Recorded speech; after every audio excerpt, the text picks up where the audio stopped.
Foreign countries यानी विदेशों में जो भी भारतीय मूल के लीडर्स हैं, इनको सिर्फ और सिर्फ इलेक्शंस के टाइम याद आता है कि इनकी रूट्स भारत में हैं। ये भारत से ताल्लुक रखते हैं क्योंकि उस समय इनको वहां पर बसे भारतीय मूल के लोगों के वोट लेने होते हैं। फिर चाहे यूएस की वाइस प्रेसिडेंट कमला हैरिस हो, यूके के प्राइम मिनिस्टर ऋषि सुनक ही हो, या फिर यूके की होम मिनिस्टर सुएला ब्रावमैन ही क्यों ना हो, इलेक्शन जब सर के ऊपर होंगे तब इनको अपनी भारतीयता याद आएगी। वैसे हमको उम्मीद भी नहीं थी, लेकिन ब्रिटेन के प्राइम मिनिस्टर ऋषि सुनक ने एक बार फिर से भारत को बहुत ही निराश किया है। तकरीबन 2 महीने पहले मार्च में भारत और यूके यानी कि ब्रिटेन के बीच एक कंट्रोवर्सी स्टार्ट हो गई थी। ब्रिटेन के लंदन में स्थित इंडियन हाई कमीशन के ऊपर खालिस्तानी एलिमेंट्स ने हमला कर दिया था। भारत के तिरंगे को नीचे गिराने की कोशिश की गई थी और वहां पर काफी सारी तोड़फोड़ भी की गई। ब्रिटेन में भारत की एम्बेसी के ऊपर जब ये हमला हुआ था, उस समय भारत की एम्बेसी के बाहर से ब्रिटेन की सिक्योरिटी फोर्सेस हटा दी गई थी, जबकि भारत ने कुछ दिन पहले ही ब्रिटिश गवर्नमेंट से कहा था कि भारत में अमृतपाल सिंह और खालिस्तानी एलिमेंट्स के ऊपर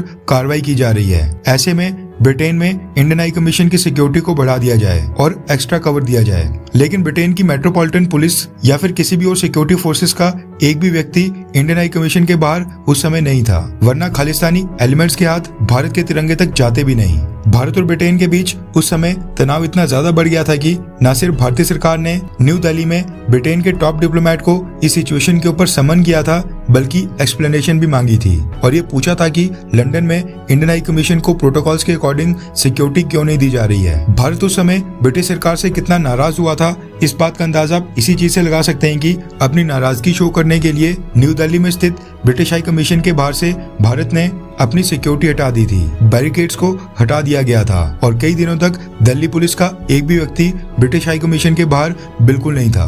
भारत ने उन दिनों ब्रिटेन से मांग की थी कि सिख फॉर जस्टिस के खिलाफ कार्रवाई की जाए और जो भी लोग इंडियन हाई कमीशन के ऊपर इस हमले में शामिल थे, इन सबको आइडेंटिफाई करके अरेस्ट किया जाए और इन सबके खिलाफ क्रिमिनल प्रोसीडिंग्स स्टार्ट की जाएं। लेकिन अब खबर निकल कर आ रही है कि ब्रिटेन ने इंडियन हाई कमीशन वाले इंसिडेंट के ऊपर कोई कार्रवाई अभी तक स्टार्ट ही नहीं की है। रेफरेंस के लिए आपकी स्क्रीन के ऊपर इंडियन डिफेंस रिसर्च के आर्टिकल का स्क्रीनशॉट है, जिसके मुताबिक इंडियन हाई कमीशन के ऊपर हमले के 2 महीने बाद भी ब्रिटेन ने इस मामले में इन्वेस्टिगेशन स्टार्ट ही नहीं की है। अब आप खुद ही अंदाजा लगाएंगे, जब इन्वेस्टिगेशन स्टार्ट ही नहीं हुई है, इस हमले में शामिल खालिस्तानी एलिमेंट्स को आइडेंटिफाई नहीं किया जा रहा है, उनको सजा ही नहीं दी जा रही है, फिर इससे तो ऐसी भारत विरोधी घटनाओं और खालिस्तानी तत्वों को ब्रिटेन में बढ़ावा मिलेगा ही।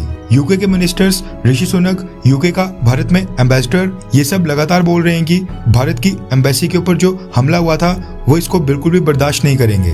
लेकिन जब तक हमला करने वाले लोगों के ऊपर जमीन के ऊपर कार्रवाई नहीं होगी, इन्वेस्टिगेशन स्टार्ट ही नहीं होगी, तो मैसेज कैसे जाएगा? खालिस्तानी एलिमेंट्स रुकेंगे कैसे? और ये सब तब हो रहा है जब ब्रिटेन में प्रधानमंत्री भी भारतीय मूल का है और होम मिनिस्टर, जिसके under law and order situation आती है, सुएला ब्रावमैन, वो भी भारतीय मूल की हैं। और देखा जाए तो भारत यहाँ पर extra out of this world कुछ नहीं मांग रहा है। दूसरे देशों की एम्बेसी और कॉन्सुलेट्स को सुरक्षा देना उस देश की जिम्मेदारी होती है और ये जिम्मेदारी यहाँ पर ब्रिटेन की है। खैर, आपको क्या लगता है कि ब्रिटेन को खालिस्तानी एलिमेंट्स के ऊपर कार्रवाई करने के लिए भारत कैसे प्रेशर डाल सकता है? नीचे कमेंट करके अपनी राय जरूर बताएं।